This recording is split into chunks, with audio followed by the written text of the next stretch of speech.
Okay, magandang araw sa inyong lahat. So nandito tayo para sa panibagong araw, panibagong video lesson na aking inihahandog sa inyo. Kahapon ay kansilado yung klase dahil sa bagyong Kinta. Sana ay hindi tayo masyadong naapektuhan.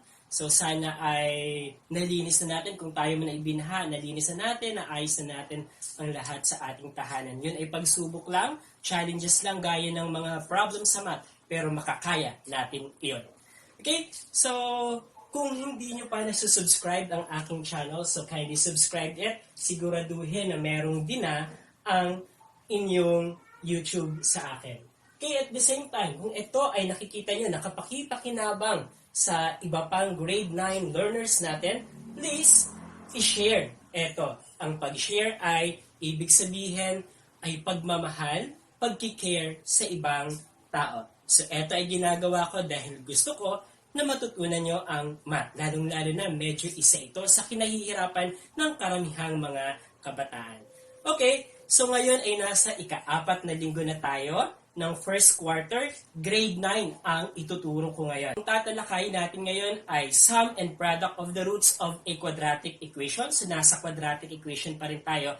At ang target or most essential learning competency natin ngayon, so kailangan na matutunan ng ating mga grade 9 learners na mai-describe ang relationship between the coefficient. So ang coefficient natin ay yung value ng A, ng B, at ng C sa quadratic equation.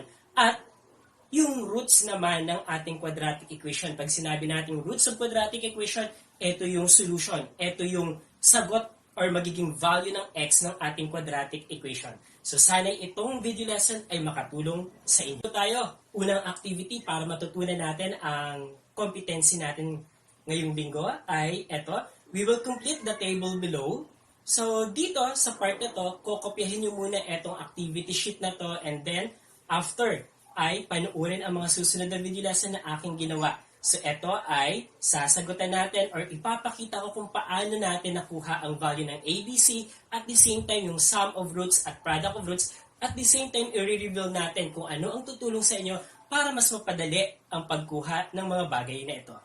Ngayon ay aalamin natin ang sum of roots at product of roots ng isang quadratic equation.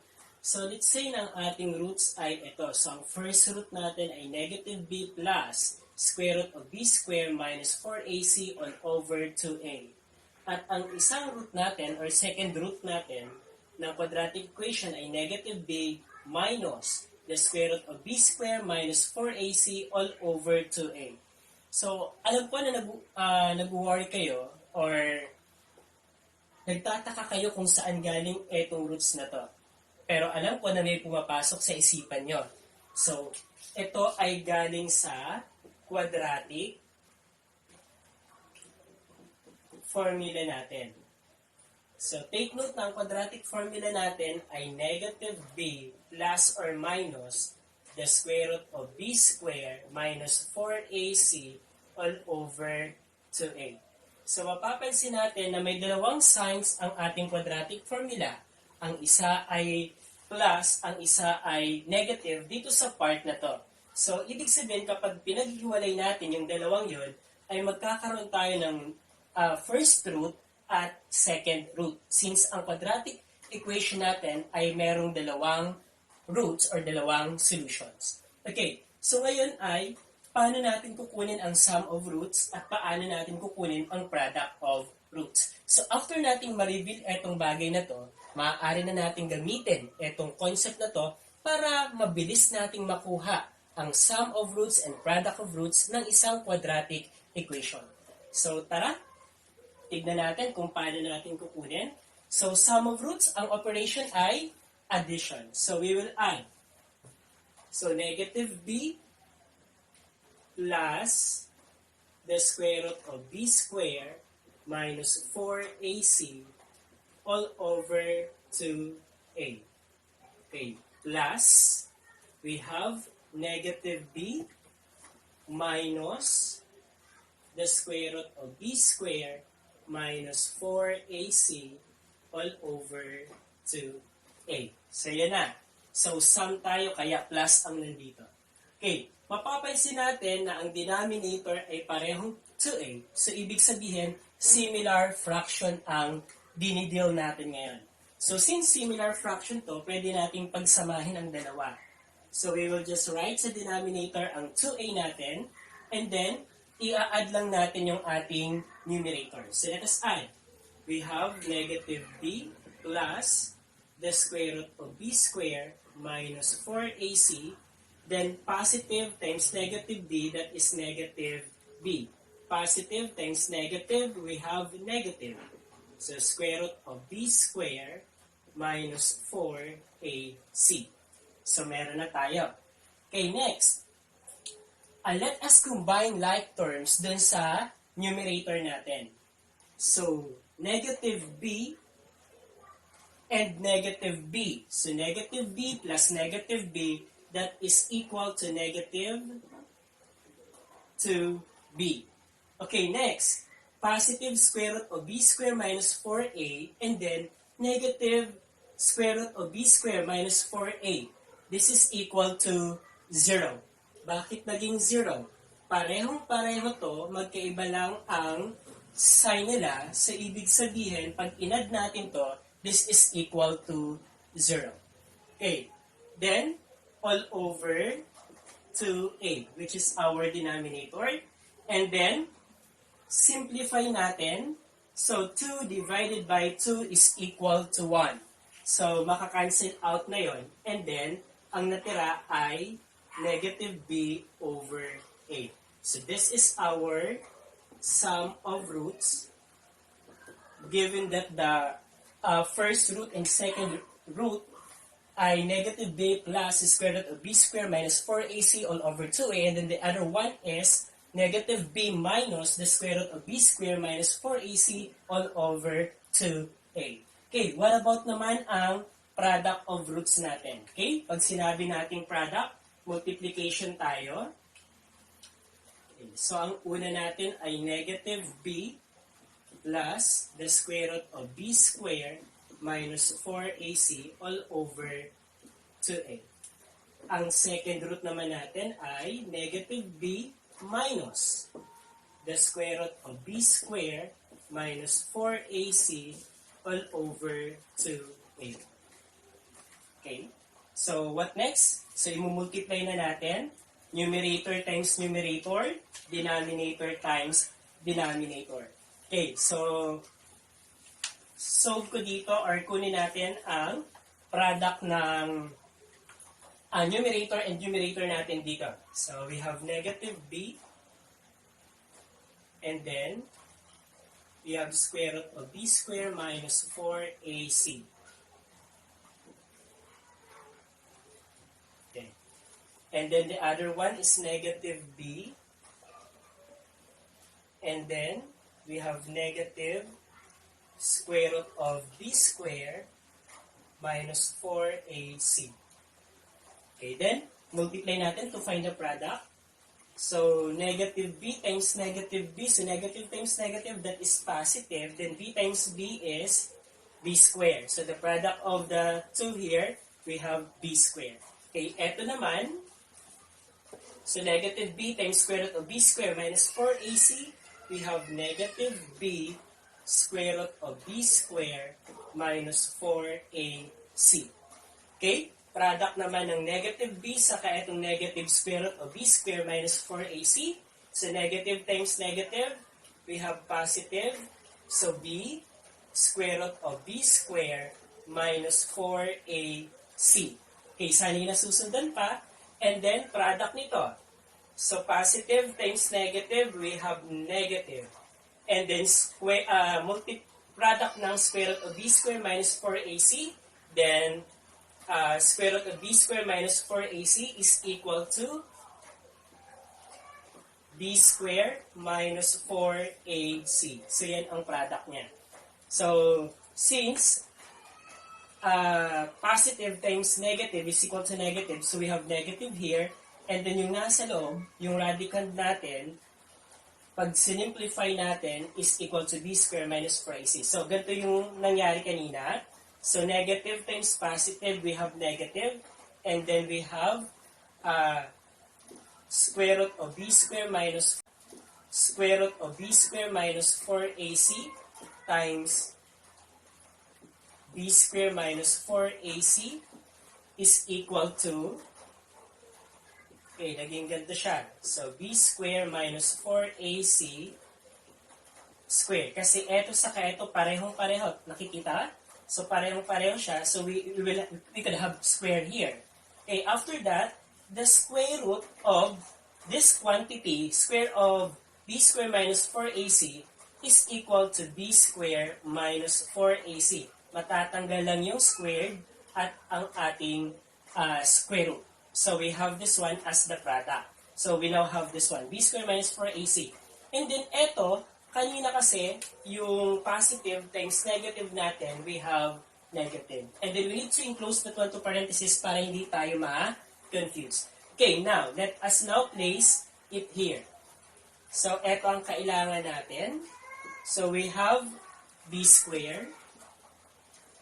Okay, negative b square root of b square minus 4ac, then plus b square root of b square minus 4ac.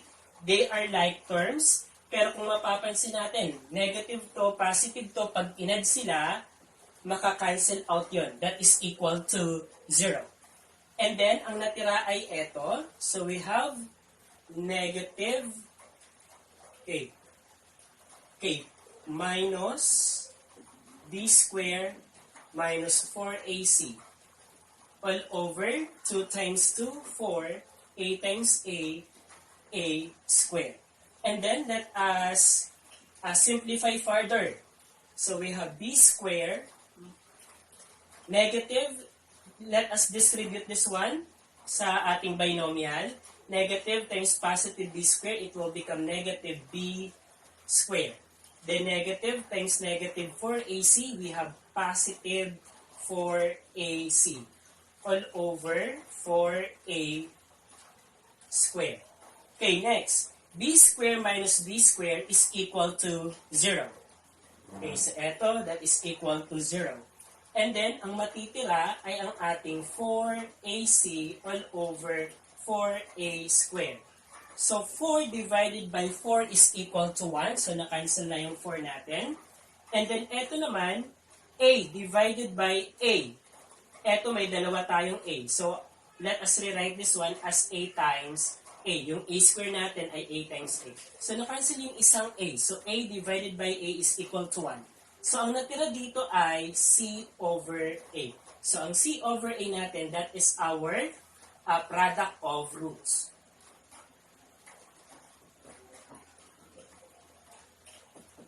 Okay, so malinaw ba? So, sana ay nasundan.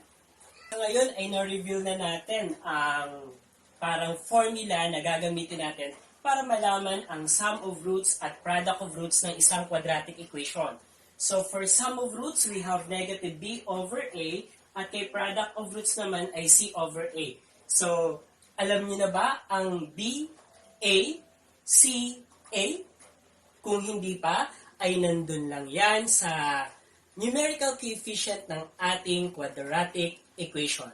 Alam ko na nung mga nakaraang lesson ay nag-identify tayo ng value ng a, ng b, at ng c. Yun yung mga tinutukoy dito sa ating negative b over a, c over a. Kaya kung alam na alam natin yun, madali lang nating makuha kung ano ang sum of roots at product of roots ng isang quadratic equation. So, ngayon ay paano natin kukunin ang sum of roots at product of roots ng quadratic equation na given, which is 15x squared minus 7x minus 2 is equal to 0. So, una, kailangan nating i-identify ang value ng a, b, at c natin.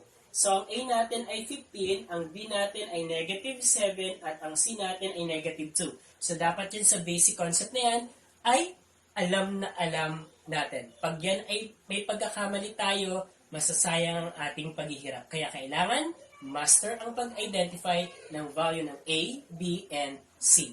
Okay, so etong part na to ay na-discuss ko na sa aking video lesson ng mga nakaraang linggo. So, nung ito ay sinolve ko, gamit ang quadratic formula, ito ang makukuha nating roots or solution. So, the first root is 2/3, and then the second root is negative 1/5.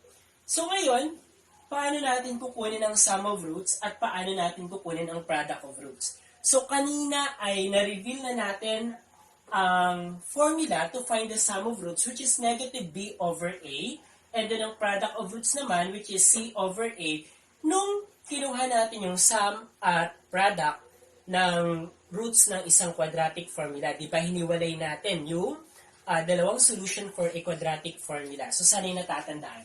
Okay, so dito, gamitin natin itong shortcut muna bago tayo tumungo sa nag-add talaga or mag-multiply talaga ng given roots. Okay. So, kung ito lang ang given, we can use the negative b over a to find the sum of the roots. So, ang negative b natin, so here we have, so negative, ang value ng b natin ay negative 7, well over, ang a naman natin ay 15. Okay, so we have this one. Okay, simplifying negative times negative 7 ay positive 7. Then, over 15. So, it means that the sum of the roots is 7 over 15. As simple as that. Okay, product of roots naman tayo. Okay? Ang value ng c ay negative 2. Ang value ng a ay positive 15. So, pwede pa bang ma-reduce? Hindi na. So, ibig sabihin, as simple as that, yan ang ating product of roots. So, yan ay gamit ang ating formula na na-reveal kanina. So, paano naman kung hindi natin alam yon? So, kapag hindi natin alam yung formula, ang gagawin natin, eto, isosolve using any way to solve the quadratic equation at dapat makuha natin yung roots na to. Then pag nakuha natin yung roots na to, alam natin na medyo mahirap, di ba, yung pag-solve to find or solve the quadratic equation. So after natin makuha to, i-add natin yung roots or at imumultiply natin ang roots. So tignan natin. So ang first root natin ay 2/3. Okay, sum, it refers to addition. And then, the other one is negative 1/5. Okay. So, paano to? Fraction ang i-deal natin. Okay, so dito, so 3 and 5, kukunin natin ang kanyang LCM, at ang LCM niya ay 15. So, paano naging 15? So, we have 3. Okay, 3, 6. Okay, 3, 6, 9. Plus 3 ay 12 plus 3, 15.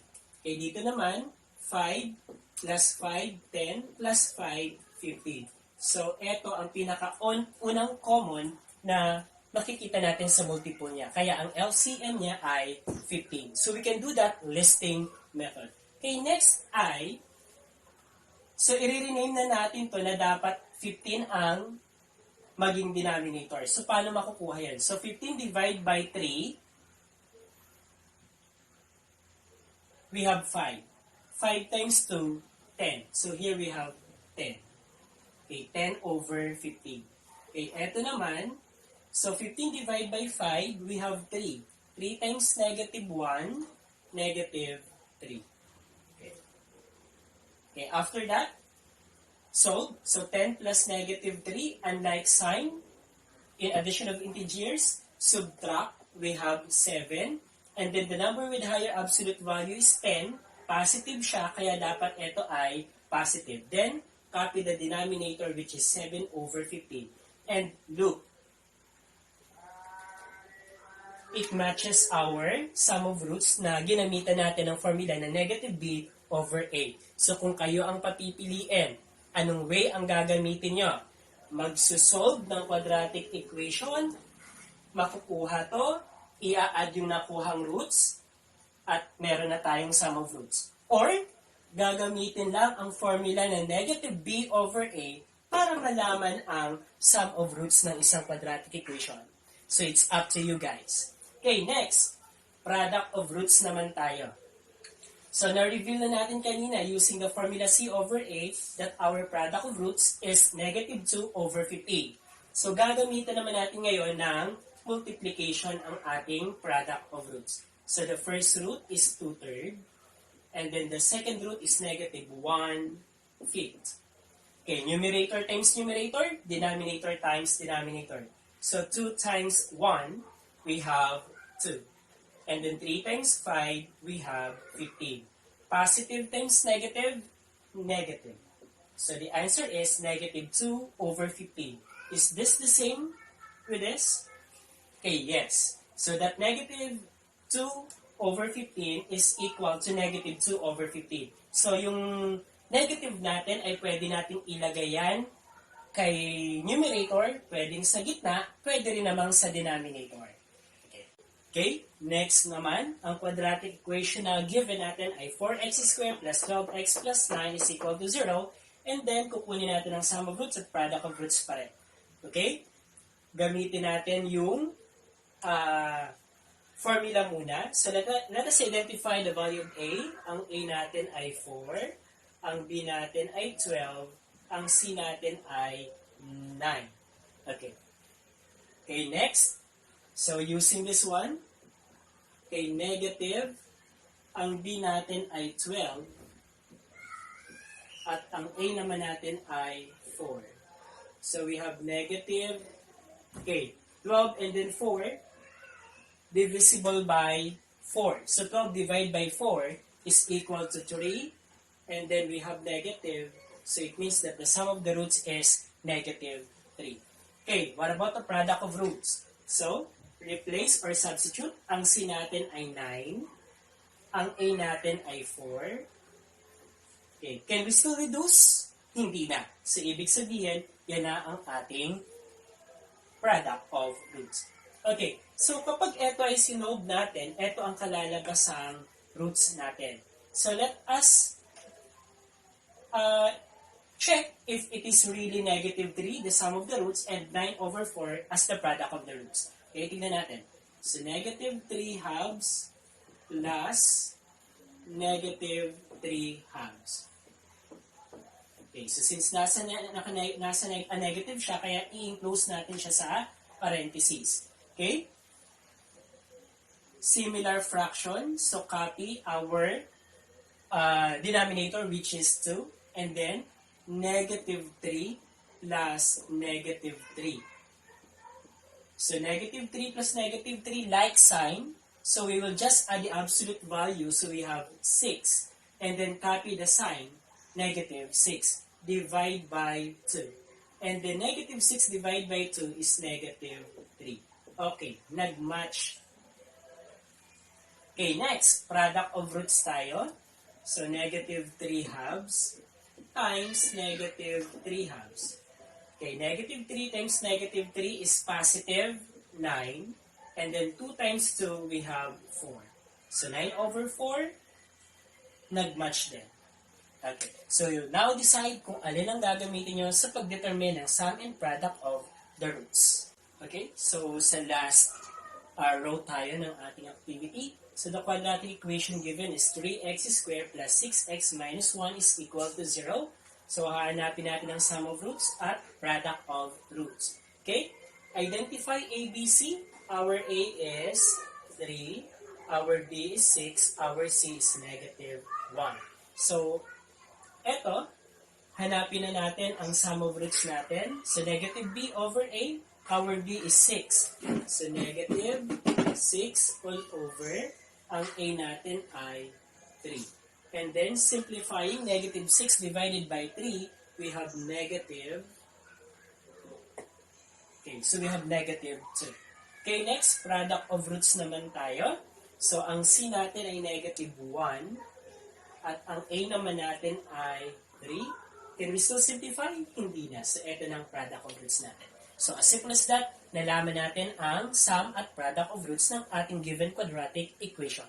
Okay, so ipakita natin kung talaga bang magmamatch doon sa sum at product of roots ang sum nitong roots na to. So, ito ang roots ng quadratic equation na to kapag sinolve natin ang quadratic equation na to gamit ang quadratic formula. Okay, so dito, it is irrational roots ang meron tayo.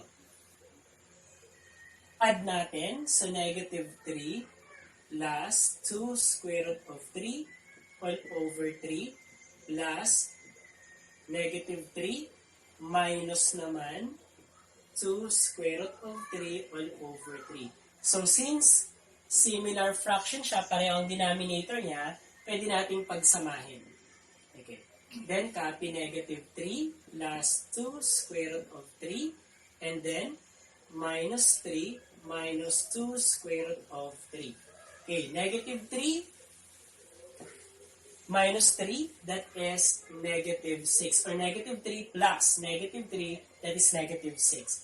And then, positive 2 square root of 3, negative 2 square root of 3. Ito ay makakancel out kasi magkaiba ang sign and then pareho lang ang number natin. It is inverse number, so that is equal to 0 kapag inad natin. All over 3. So, dividing, we have negative 2. Nag-match doon sa shortcut natin. Okay? Product of roots naman tayo. So, negative 3 plus 2 square root of 3 all over 3.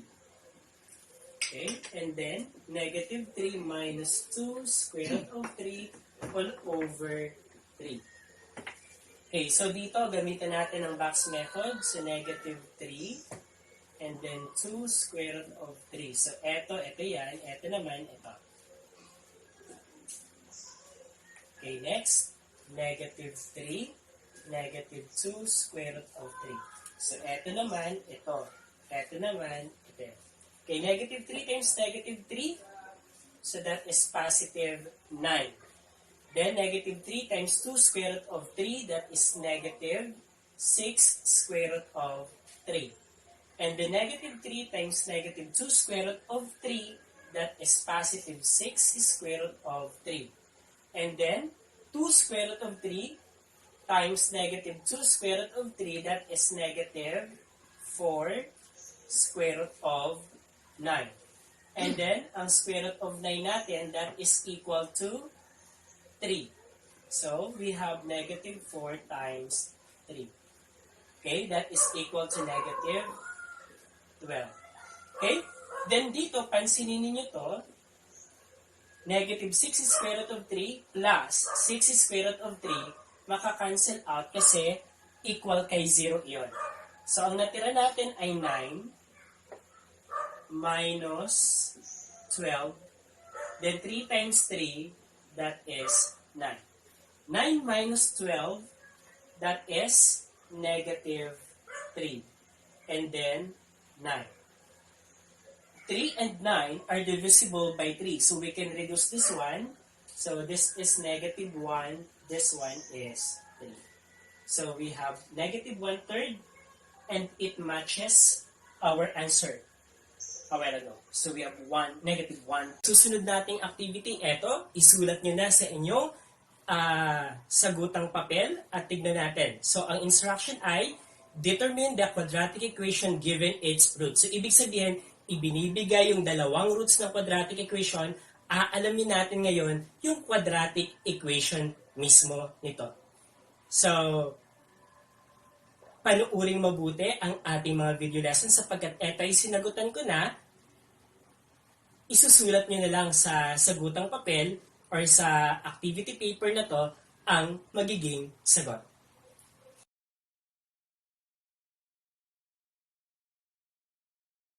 Ngayon naman ay, ito ang problem natin.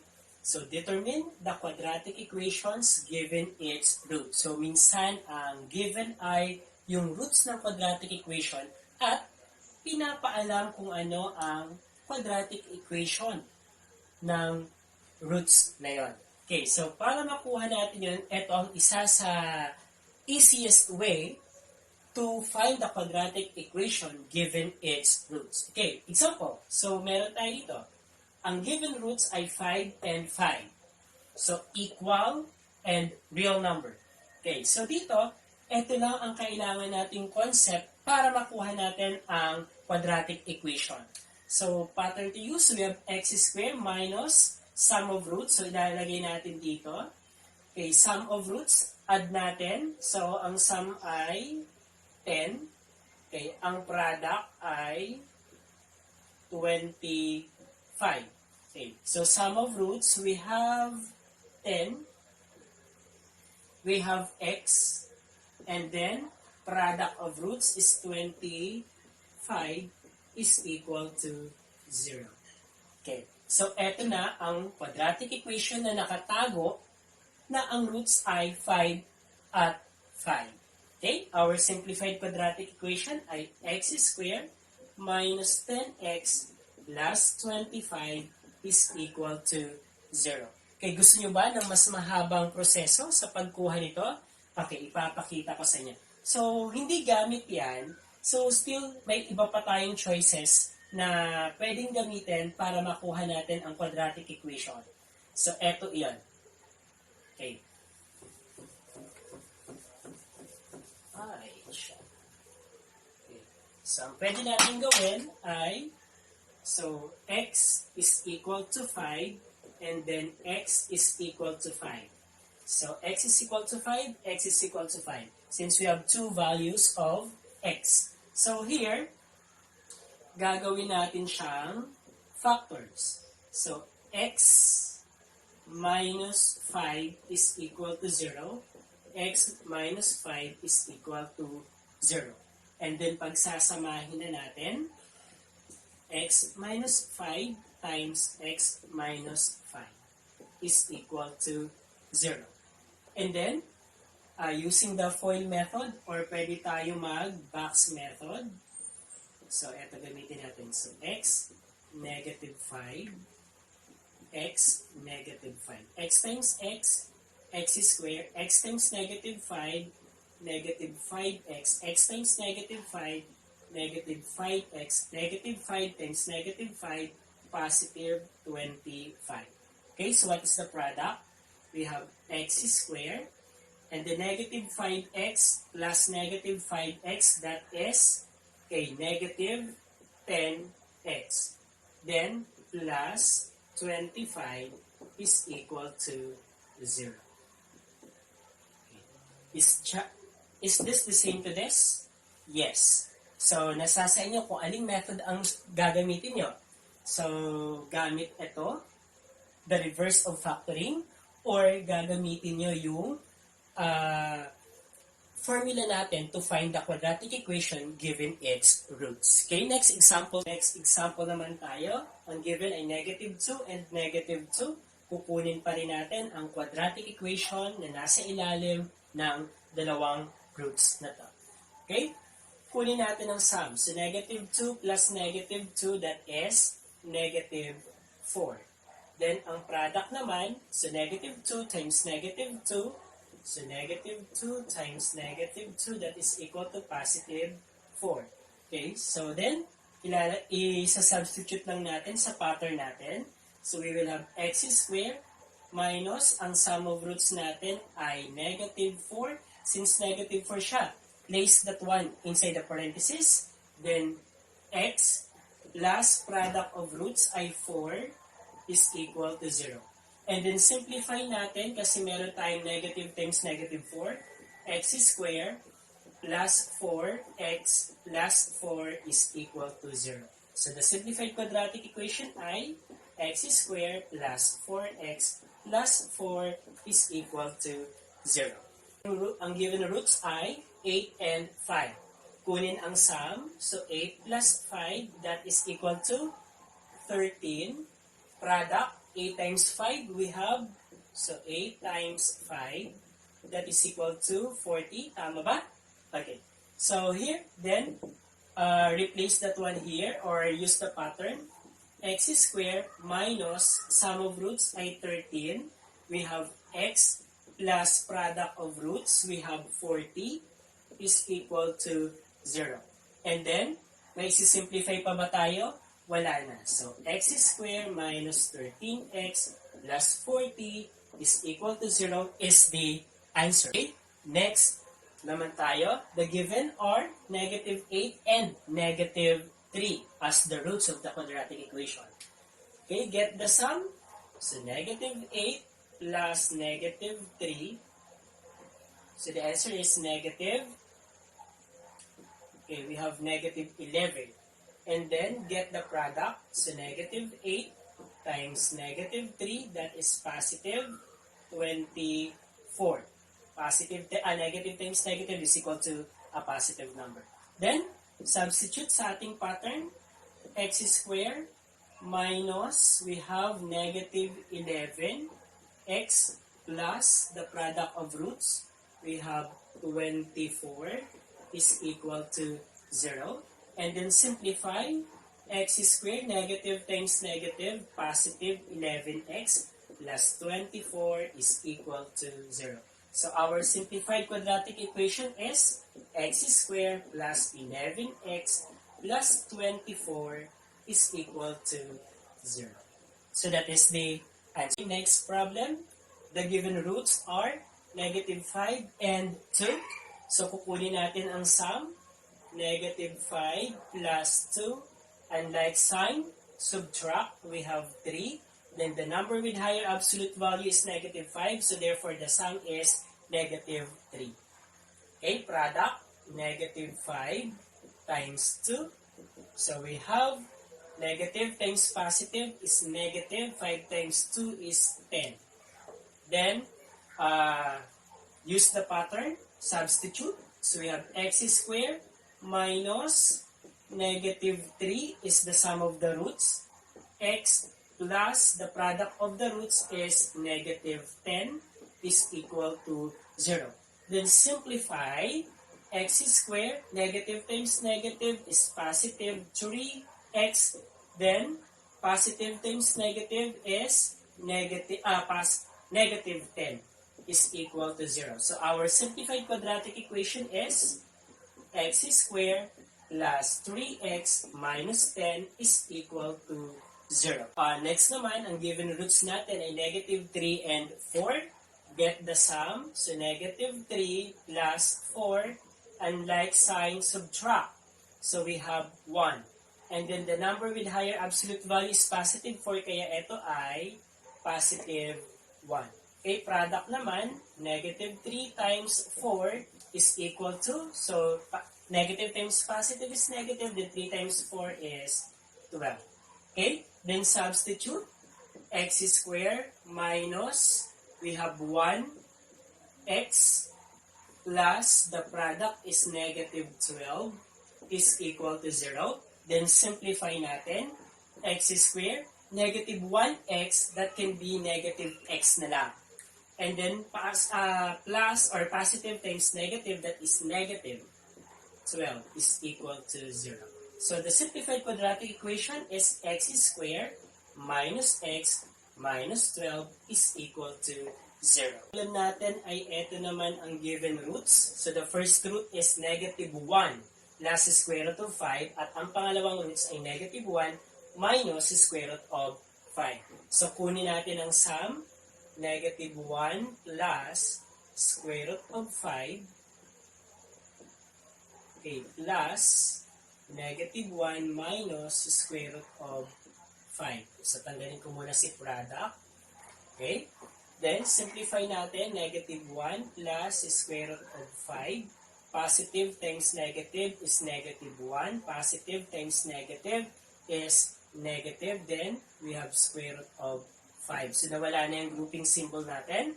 And then negative 1 plus negative 1 is equal to, okay, negative 2. And then positive square root of 5 plus negative square root of 5. So opposite sign. So it is equal to 0, then pareho ang number natin. Okay, so we have negative 2 as the sum. Okay, next. What about the product? Okay, so ang product naman natin, so ilagay na natin dito, x squared minus negative 2x. So product natin, so negative 1 plus square root of 5 times, okay, negative 1 minus square root of 5. Okay? So, gamitan natin ng box. So, negative 1 square root of 5. Okay, we have negative 1 and then negative square root of 5. So, negative 1 times negative 1 is positive 1. Negative 1 times square root of 5 is negative square root of 5. Negative 1 times negative square root of 3 is positive square root of, okay, sorry, this is 5 rather. Okay, plus square root of 5. And then we have negative square 5 times 5 is 25. And then square root of 25 is plus or minus 5. Then we have negative here, kaya negative 5. Okay? So here, negative square root of 5 plus negative square root of 5, that is equal to 0. So ang natira ay 1 minus 5. So we have negative 4. Ayan. Okay? So dito na natin ilagay etong pattern natin. So x squared minus negative 2x plus the product of roots, negative 4 ang product of roots is equal to 0. And then simplify natin, x squared, negative times negative is positive, so positive 2x, and then we have negative 4 here because positive times negative is negative. So we have negative 4 is equal to 0. So here, okay, ang final answer natin ay x squared plus 2x minus 4 is equal to 0. Okay, so ngayon naman, i-challenge natin ang ating sarili dito sa complicated roots na given at hahanapin pa rin natin ang quadratic equation. Okay, so dito, kukunin muna natin ang sum of roots. So, sum muna tayo. So, 3 plus 2 square root of 2 over 2 plus 3 minus 2 square root of 2 over 2. So, add natin. Similar fractions sila. So, just copy the denominator. And then, pagsasamahin natin. So, 3 plus 2 square root of 2. Then, plus 3 minus 2 square root of 2. So, kapag ito ay plus, walang problema. Pagsasamahin na. Pero pag ito ay minus, kailangan natin i-distribute. So, negative times positive, negative times negative. Pero ito, walang problema kasi addition lang tayo. Okay, next, 3. Okay, so, like numbers tayo or like terms. So, 3 plus 3, we have 6. And then 2 square root of 2 minus 2 square root of 2, that is equal to 0.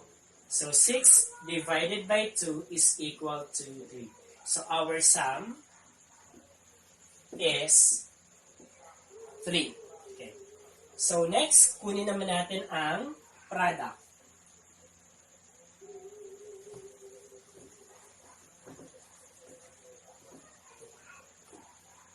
Okay, so ang product natin. Okay, so ito naman. So, gamitin natin ang box method ulit. So, we have 3 here. Ito yan. Negative 2 square root of 2. So, ito. Then, dito naman ay we have 3. And then, we have negative 2 square root of 2. 3 times 3, 9. 3 times negative 2 square root of 2, the answer is negative 6 square root of 2. Then 3 times negative 2 square root of 2, that is negative 6. Okay, square root of 2. And then, negative 2 square root of 2 times negative 2 square root of 2, that is positive 2 times 2, 4.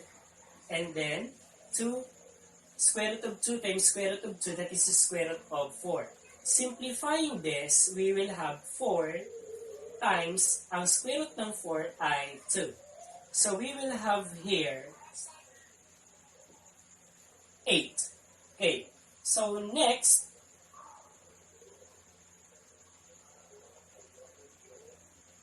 okay, so by the way, parang may mali nga tayo. So, eto dapat ay plus. Okay, eto ay plus. Okay, sorry. Butit nakita natin. So, ibig sabihin ito dapat ay plus. Okay, and then 3 minus, okay. So, we have here, okay, ito dapat ay plus, and then ito naman negative, okay. So, ito kasi, saka ito, pag inad natin, this is equal to 0. And then, we will have 9, ito yan, plus 8 is equal to 17. So, therefore, the product of the roots is 17. So, lalagay natin dito, product is 17. Okay? So, after that,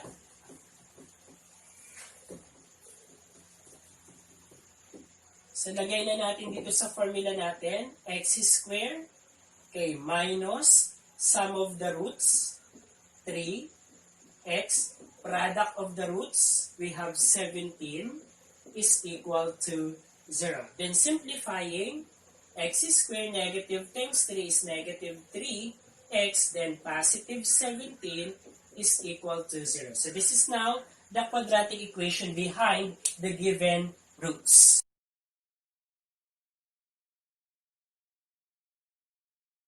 So ngayon naman ay nasa very challenging problems tayo with regards to sum and product of the roots. Okay, so ito, ang given quadratic equation natin ay 2x squared minus 5x plus 2 is equal to 0.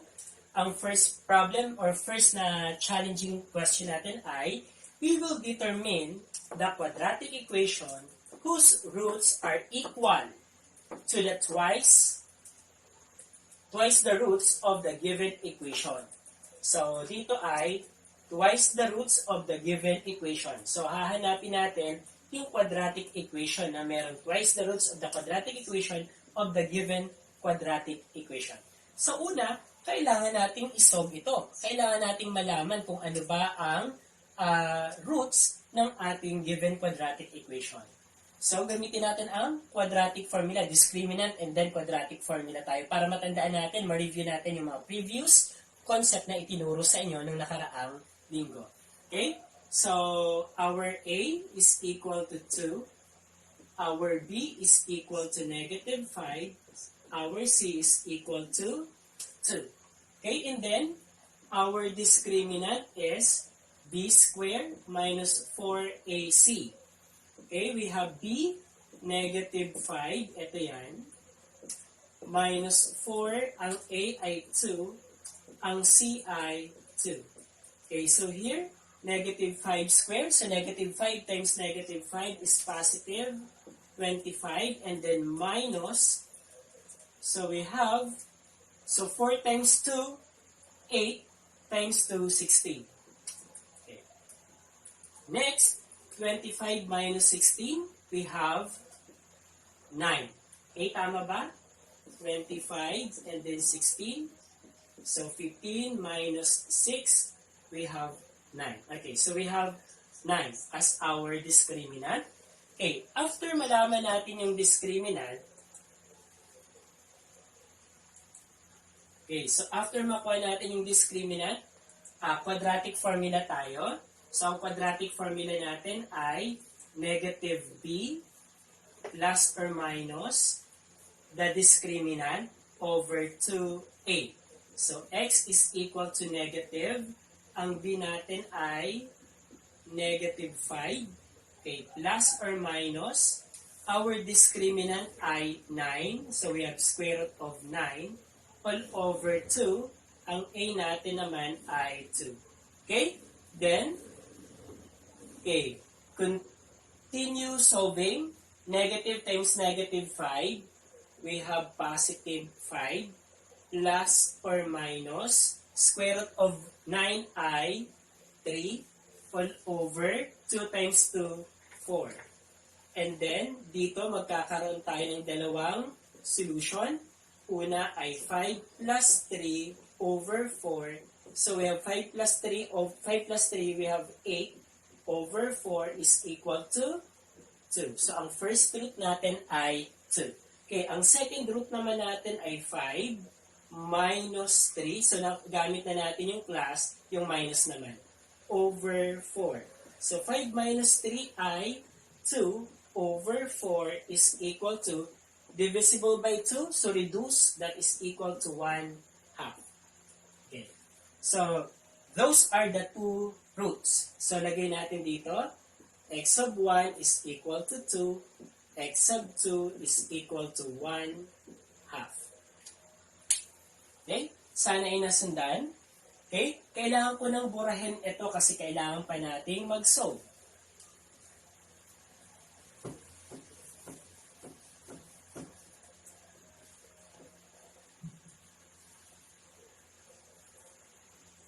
Okay, so since nakuha na natin ang roots ng ating quadratic equation, so punta na tayo dito. So let us now determine the quadratic equation whose roots are equal to twice the roots of the given equation. So twice the roots of the given equation. So if these are the roots, i-multiply natin siya by 2 since twice ang narinig natin. Pag thrice naman, i-multiply natin siya by 3. Okay.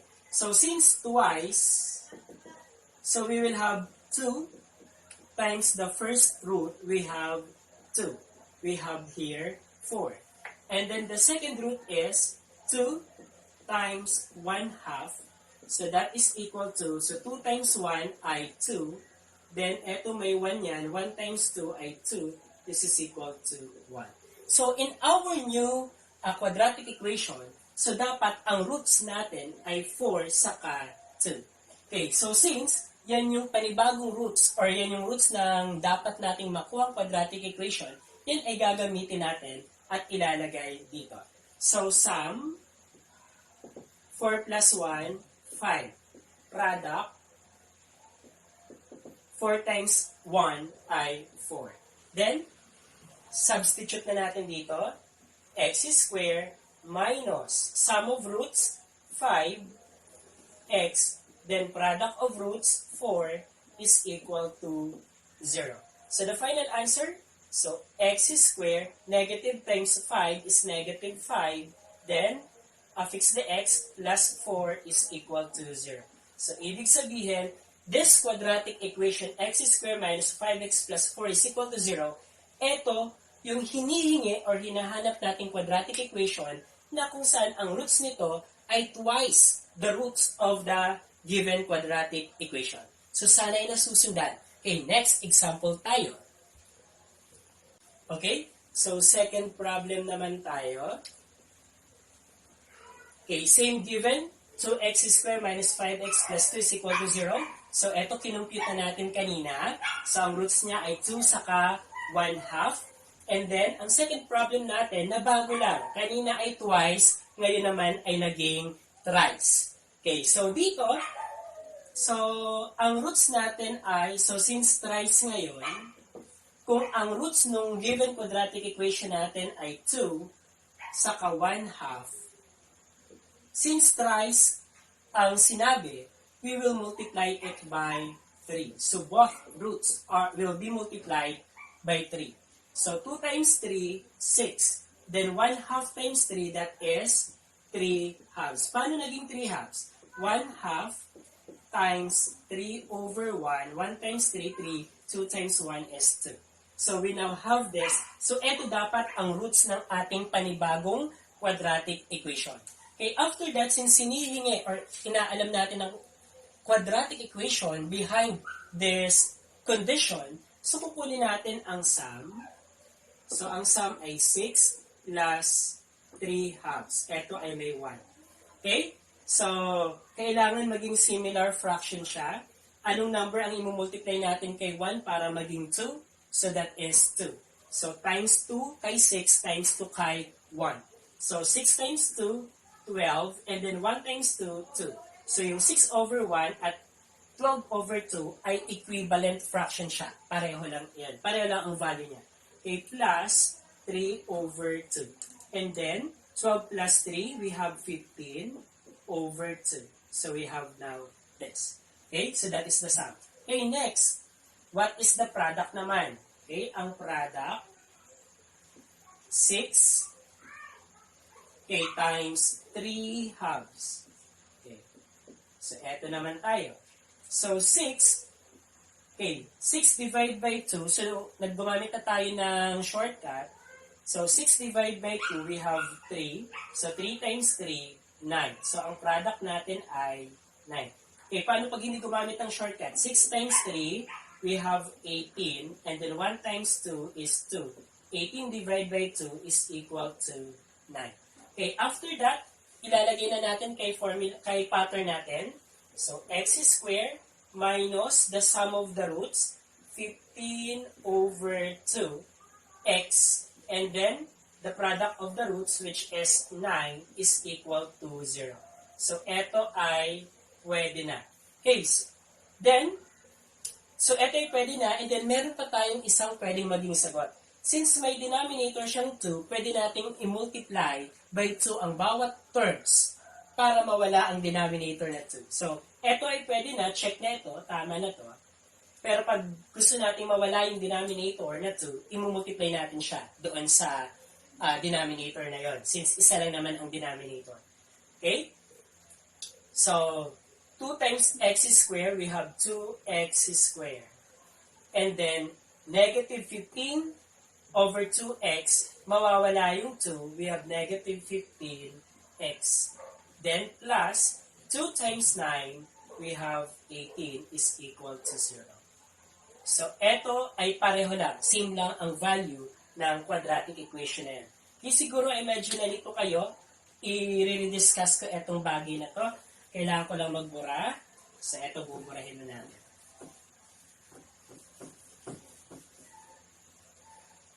Okay, so dito, x squared. So, ita-times natin ito by 2.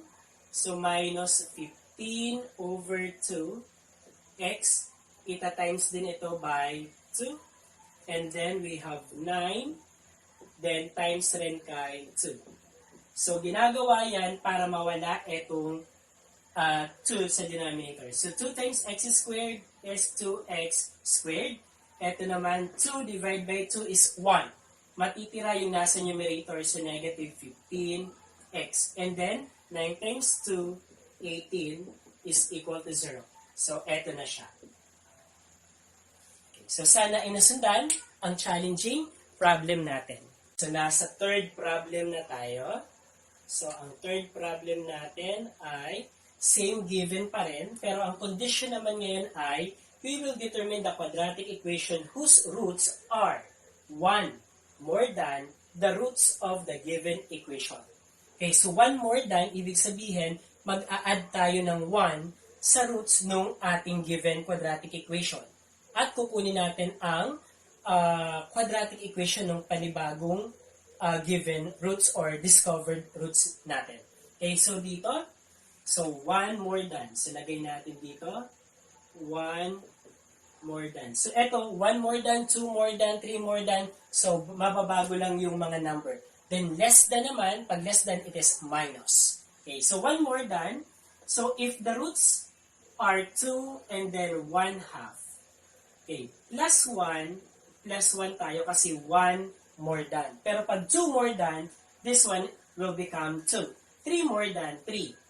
Pag 1 less than, minus 1, minus 1. 2 less than, minus 2, minus 2. Okay, so ganun lang yung concept niya. Okay, then solve natin. 2 plus 1, 3. 1 half plus 1, that is, so ito ay may 1. And 1 half, ito ay pwede natin gawing 2 over 2 para maging similar fraction siya. And then 1 plus 2, we have 3. Then copy the denominator, we have 3 halves. Ayan. Okay, next. Kailangan nating makuha ang sum. So, 3 plus 3 halves. Okay? So, 3 plus 3 halves, ito ay may 1. I-rename natin, dapat maging pareho ang denominator. Anong number ang i-multiply kay 1 para maging 2? We have 2. So, times 2 kay 3, we have 6. Times 2 kay 1, we have 2. Okay, plus 3 halves. So, pareho ng 2 ang kanilang denominator. Just copy the denominator. 6 plus 3, 9. So, we have 9 halves. So, ito ang sum natin. Okay, product naman. Okay, ang product naman natin ay, so, 3 over 1 times 3 halves. So that is 3 times 3, 9. 1 times 2 is 2. Okay. Pareho ang sum at product niya. So, tama ba tayo? Okay, 3 halves. Okay. So, ibig sabihin, since pareho sum and product, ilalagay na natin siya dito. So, x squared minus, the sum is 9 halves, x plus the product is also 9 halves is equal to 0. So, ito ay pwede na, pero pwede rin nating mawala or matanggal ang denominator niya. So, by multiplying the LCD, so the LCD is 2.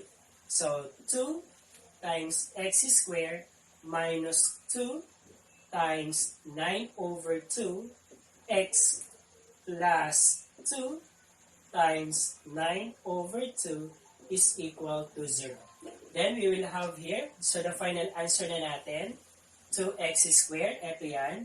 Ito naman, maka-cancel out because 2 divided by 2 is equal to 1. Then times the numerator, so we have negative 9x. Then ito rin, cancel out, so plus 9 is equal to 0. So this is now the quadratic equation na hinahanap natin. Bakit dito sa condition na hinihingi sa atin. Sana ay nasusundan. Ang last problem natin, ang fourth problem natin ay ito. So same given quadratic equation tayo. So determine the quadratic equation whose roots are equal to the reciprocal of the roots of the given equation. So ang bago naman ngayon ay reciprocal. So pwede siyang gawing reciprocal or negative reciprocal. So, paano kapag reciprocal? Kapag reciprocal lang ang hinihingi. Okay, so dito, so pag sinabi natin reciprocal, so if the roots are 2 and 1 half, ang reciprocal nito ay 1 over 2. Ang reciprocal naman nito ay 1 over 1 half. And then, isi-simplify natin.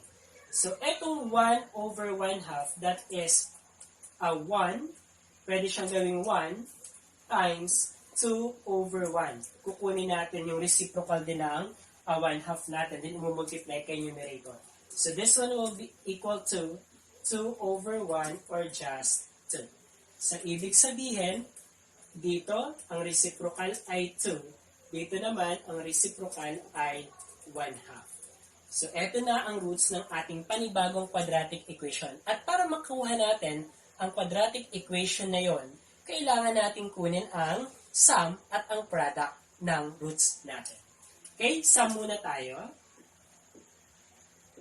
Okay, so 1 half plus 2, yan ay pwedeng lagyan ng 1. So, we will have 1 half plus, eto dapat ay maging 2. So, i-multiply natin by 2 ang numerator at denominator natin. So, we will have 2 times 2, 4. Then, 1 times 2 is 2.